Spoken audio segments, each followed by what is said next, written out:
استقبلت آسيا جمال عبد الناصر لتكتشف فيه وحيا جديدا يلهم الشعوب حقها في أن تحيا بلا استعمار، وأن تعيش بلا استعباد، وأن ترفع رؤوسها من الذل والهوان، وأن تطلق صوتها في قوة وتصميم. أيها الناس في كل مكان، دعونا نحيا في حرية وسلام.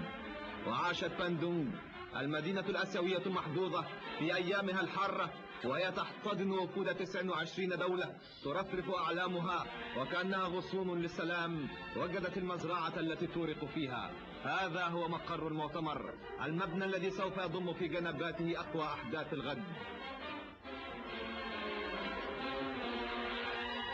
وفي رحابة المكان بدأ اللقاء التمهيدي قبل يوم الافتتاح الرسمي، وتلاقت وجوه دولية خطيرة ينبئ تجمعها عن الهزة التي سوف تتغير معها حركة الحياة على ظهر الدنيا.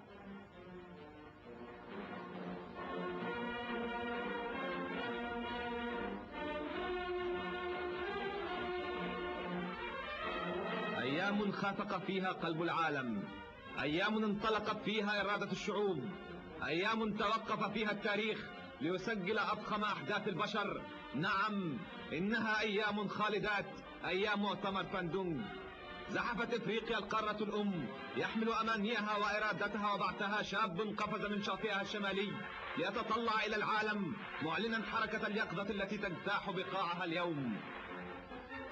ومن بين الأعلام ارتفعت هامة العلم الأخضر على بيت الضيافة الذي أخلته الحكومة الداعية للوفد الذي لعب أهم دور في المؤتمر، الوفد الذي يقوده زعيم مصر المحبوب جمال عبد الناصر. وبدأت أضخم حركة نشاط في باندونغ تلتقي في مقر الوفد المصري، حيث تقاطرت الوفود العربية تتجمع حول نفسها في ود وفي حب وفي صفاء. إنهم يلتقون في يوم عيد.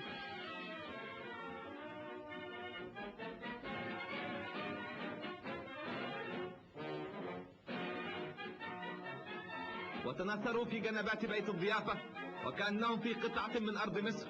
تظلل السعادة هذه الوحدة التي جمعتهم في هذه البقاع النائية، وهم يشعرون أن شعوبهم حملتهم أمانيها كاملة، أمانيها في أن تحيا حرة عزيزة كريمة. وراح أعضاء الوفد المصري يتصدرهم الرئيس جمال يستقبلونهم مرحبين.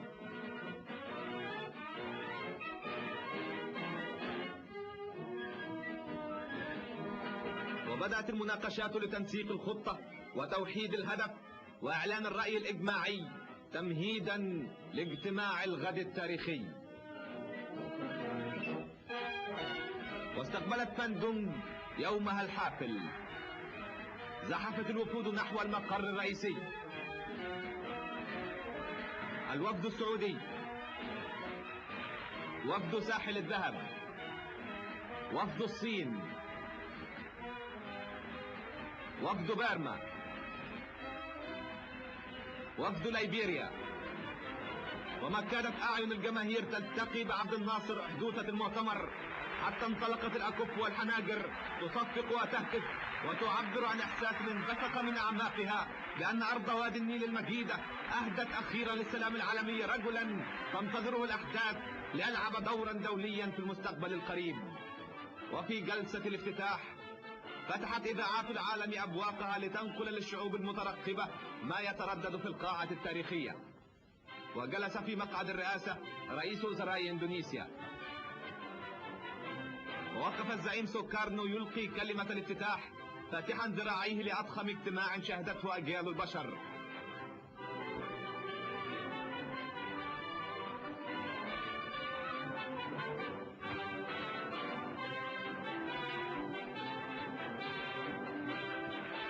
ثم وقف الزعيم عبد الناصر يلقي كلمته ويعلن مبادئه السبعة في أسلوبه الحديث الواضح. تلك المبادئ التي اختتم بها المؤتمر جلساته لتكون هي القرارات النهائية الخطيرة التي وافق عليها بالإجماع. أعلن جمال عبد الناصر من المنبر العالمي أن فلسطين يجب أن تتحرر، لا لأنها قطعة من إحساس مصر، ولكن لأنه لا يجب أبدا أن يزال شعب من أرضه ليستورد شعب آخر مكانه.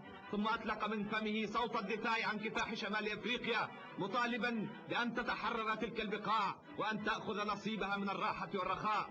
ثم رتب المبادئ الأساسية لإقرار السلام العالمي، وقال في صوت واثق جهير: إننا الآن نعيش في عصر حي جديد، ومستحيل لأية قوة حربية أن توقف تيار النهوض والقومية. وانتهى ناصر الشعوب من خطبته لتستقبله باندونج استقبالا مثيرا تتطلع إلى الملامح القوية المعبرة لرجل الغد الدولي الباهر. وبدأت حفلات المؤتمر الساهرة، وتوافد أعضاء الوفود إلى قصر الحاكم ليحضروا أولى السهرات الرائعة التي أقامها الرئيس سوكارنو وليعيشوا ليلة حافلة. وجلس داعي السلام الشهيران نهرو وعبد الناصر، وكلاهما يحمل في روحه مسؤولية نجاح تلك الأيام الخطيرة. وبدأت عدسات التصوير العالمية تلتقط صورا لوجوه ما كانت لتتلاقى أبدا لولا أن الحب الإنساني بدأ ينبثق في كل بقاع الدنيا لا يعوقه عن النمو عائق.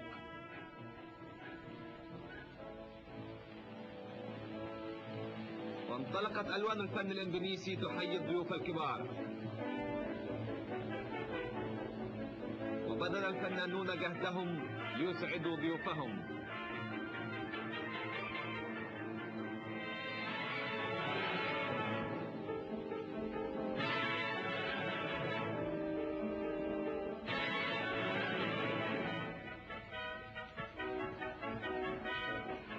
ولم يتوقف المؤتمر عن الانهماك في أداء رسالته العظمى، وإندونيسيا تغمره بالفرح والترحيب. فقد كان اجتماع اللجنة السياسية هو أخطر الاجتماعات، حيث واجهت المؤتمر تيارات كادت تسلمه للارتباك، وطالت المناقشات وامتدت المداولات.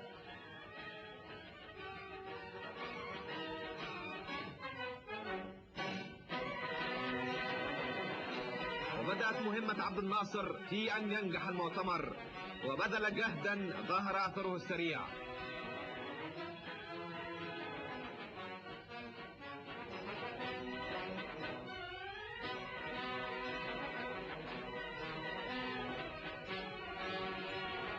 ومرة أخرى اتجهت أنظار صحافة العالم إلى العلم الأخضر، حيث لبى شو إن لاي زعيم الصين الشعبية دعوة الرئيس المصري لحفلة العشاء.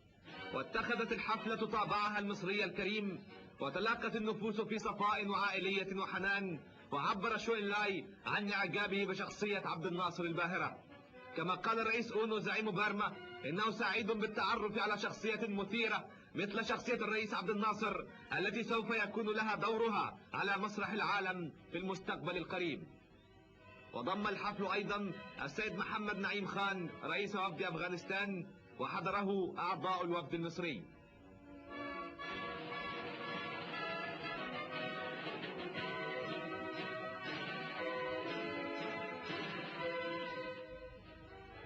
وكان يوم الجمعة حافلا في شوارع باندونج، فقد خرجت المدينة كلها واصطفت الجماهير على طول الطرقات لتحية الوفود التي اتجهت إلى المسجد الكبير لأداء فريضة الصلاة، حيث خطب الوزير المصري العالم الشيخ الباكوري خطبة الجمعة. وكانت الحشود من الداخل والخارج تتطلع خلال الوفود إلى جمال عبد الناصر وهو يخطو نحو المسجد.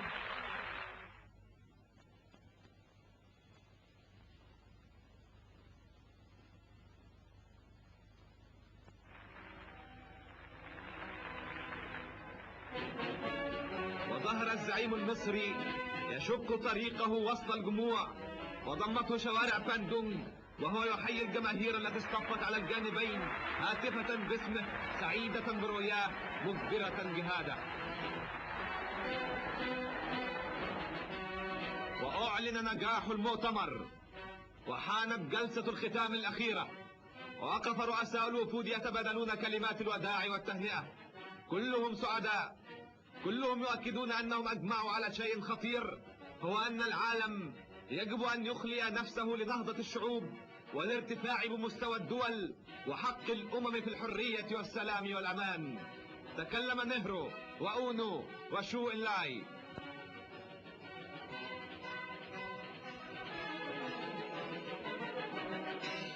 وتطلعت الرؤوس إلى جمال عبد الناصر، وهو يودع جهادا حافلا مجيدا لعب فيه دورا خطيرا نطقت به ألسن الوفود.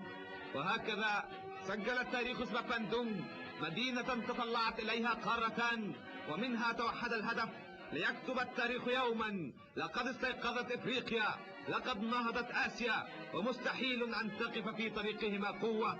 نعم، من باندونج تغير وجه العالم.